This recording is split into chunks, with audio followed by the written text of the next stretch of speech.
feels like every couple of hours, the odds-on favorite to win the Big East regular season title changes. And that's where we are right now at CHI Health Center, Omaha. The Creighton to Newton, now Sanogo with 10 to shoot for UConn on the opening possession. Quick release for Hawkins, and it's no good. Good defense. I thought it was a good offensive set that time by UConn. Hawkins able to get a shot up, but Trey Alexander navigated through the screen to contest. Nembhard saw Newton look the other way and attacked him. The thing that talking to UConn in 2 threes now, you're not going to panic and over-rotate. If he knocks down a few, okay, but, you know, that is an added weapon when he can knock that down and bring Kalkbrenner out of the lane.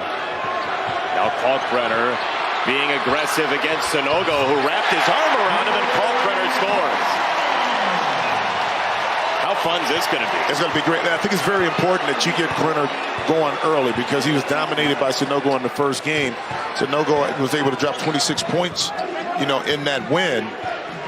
And Kalkbrenner right there used his length and size to get that off the glass. Jackson hit a 3 in the first meeting. He misses that one. Weak side rebound for Caravan. And Kalkbrenner the block.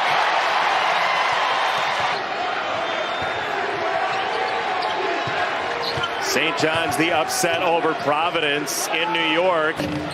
A couple of missed threes so far for Connecticut, and Andre Jackson Jr. is Creighton with 3 losses, tied for first in the loss column in the Big East. Trey Alexander changing direction, the high-scoring sophomore for the Blue Jays, who lost the first meeting by 9 against Connecticut. Pace is very important. Ryan Kalkbrenner was trying to back in straight up. Now look how deep and low he is in position. That allows him to absorb the contact, use that lower body strength, and move Sanogo back. Hence, you're able to pick up that first foul. Keep in mind, Kalkbrenner had 2 early fouls in the first game and had to sit. How about Shireman here charging in from the baseline to score? So you're basically saying the way Kalkbrenner sets up vertically or not changes how much. Here he is again. Alexander just stapled to him, chasing him everywhere. Hawkins down the lane, missed it.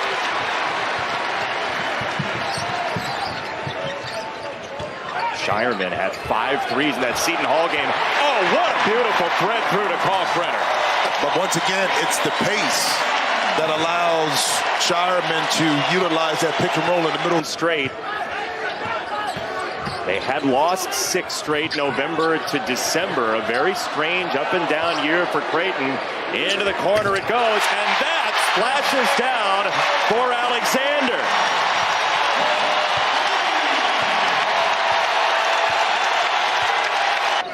To hear and see what happens in the huddles. Right out of the gate. 2 to shoot. Alexander really tough. Wow! Come on! Good luck, I guess. I'm here.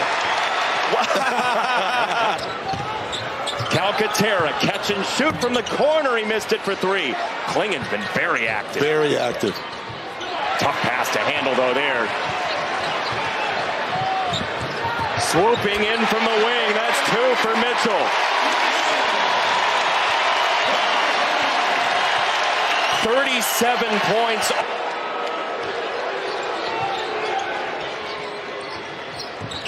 That ball's deflected as well. Picked up by Creighton, and a loose ball for Nembhard. He's in a hurry, got pushed off. 3 for Miller. He sticks it.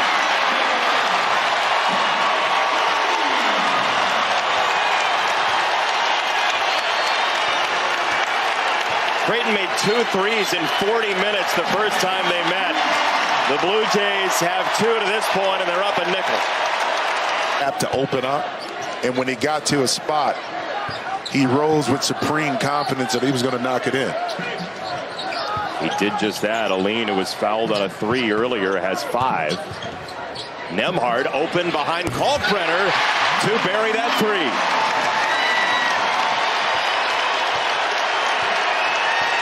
Kalkbrenner right now only has 2. He needs to have more touches to at least have Sanogo have to honor him inside. Remember, he picked up an early foul with Sanogo and haven't really kind of gone back to that.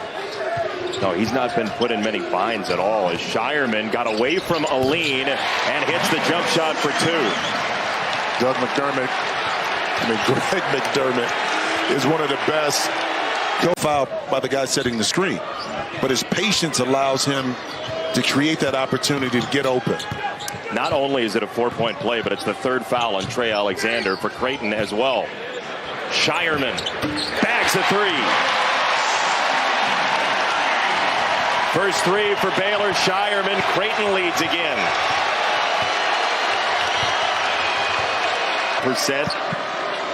That doesn't even sound right, Jason, when you say that. Creighton not a good three-point shooter. I know, right? It doesn't sound right. Hawkins again looking for an opening, and the rebound, Shireman. Nemhard. Paul Brenner. Decisive, whether I should pass to Newton, whether I should shoot it, and when you do that, a lot of times you'll come up short, and that's what he did on that shot. Kaluma spinning, window no, and Caravan the board. Shireman trailing the play. UConn has numbers. Sanogo, and it's going the other way. Yeah, easy call. That time Sanogo initiated the contact on Kalkbrenner. I know he doesn't like the call, but watch at the end, he's going to jump towards Kalkbrenner right there. So he initiated. Good pick up on that, Jason. You know, every once in a while. Creighton by one. What a game this has been. Two of the hottest teams in the Big East. Shireman got wrangled, still got to the rim. I'm really liking how Shireman is mixing things up. He hit the three before, but we've seen him get inside in the first half. Nemhard can't get away from Newton. Alexander for three. It's good.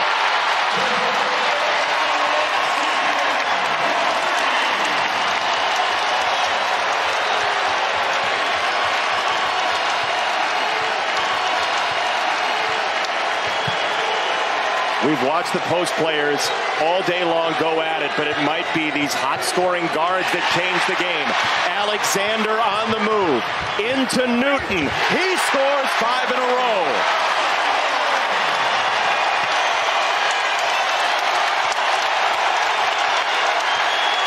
Timeout, Connecticut.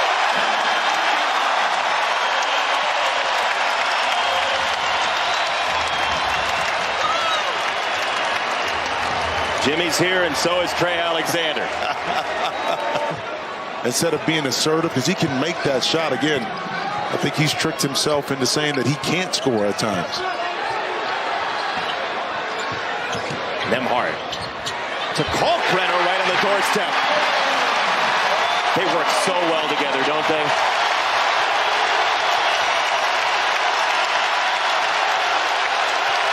Bit more to get it to Sanogo, who was open, or take a dribble to the baseline and drop it in there. Critical turnover, lost possession and opportunity for UConn. Trey Alexander with 4 personal fouls. Starts his move into Diarra. Turns him around into the lane and scores.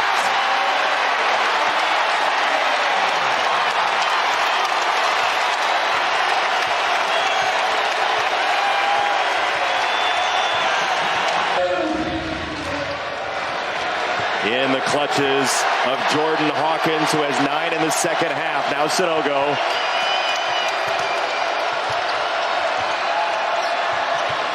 Hawkins on Kaluma on the drive. Sanogo fakes the three. Hawkins in the corner, 8 to shoot. Down the lane, missed it wide. Rebound, Kalkbrenner. You don't have to foul, but you might want to.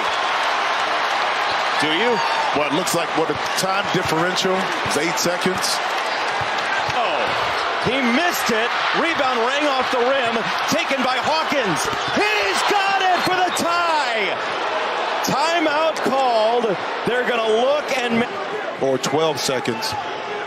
Then the foul was committed. 1-and-1. Alexander missed it short. Need a three? They're confused right here. They're going too slow. You got to go. They have a timeout left. Not going to use it. Down by 3. It's Sanogo. He missed it. Rebound rang off the rim. Taken by Hawkins. He's got it for the tie. Timeout called. They're going to look and make sure that it's a 3.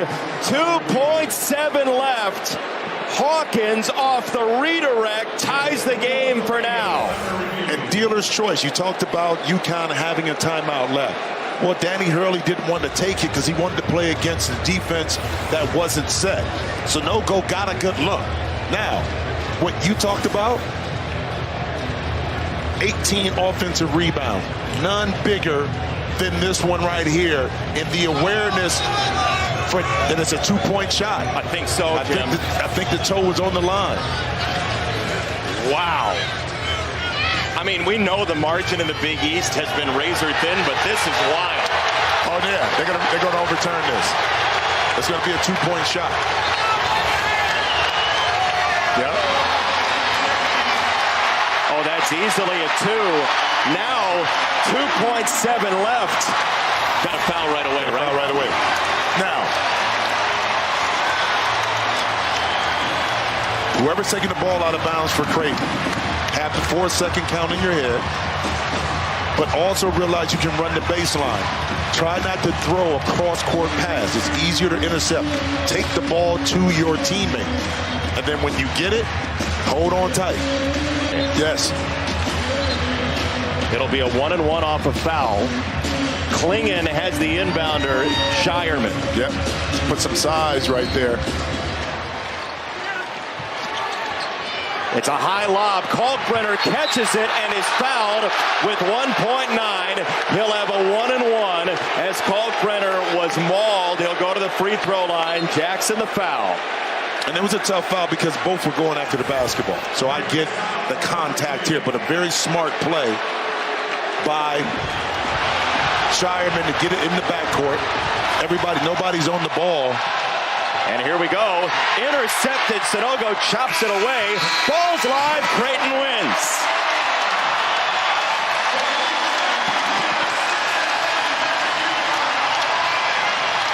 The Bigs literally were in the center of the spotlight at the end of the game. Sanogo came to the middle of the floor, couldn't come up with a ball, and an 8th straight win for Creighton to go to 11-3 in the Big East. One of the hottest teams in college basketball keeps it going.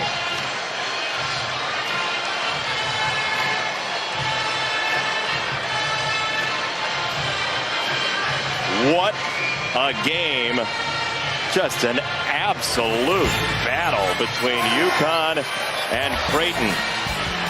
Final score, Blue Jays by 3. After the break, Mountain West, UNLV, San Diego State for our entire crew. Brad Weimer, Mitch Riggin, everybody back in Los Angeles. He's Jim Jackson. I'm Jason Benetti. You've been watching Big East basketball on Fox.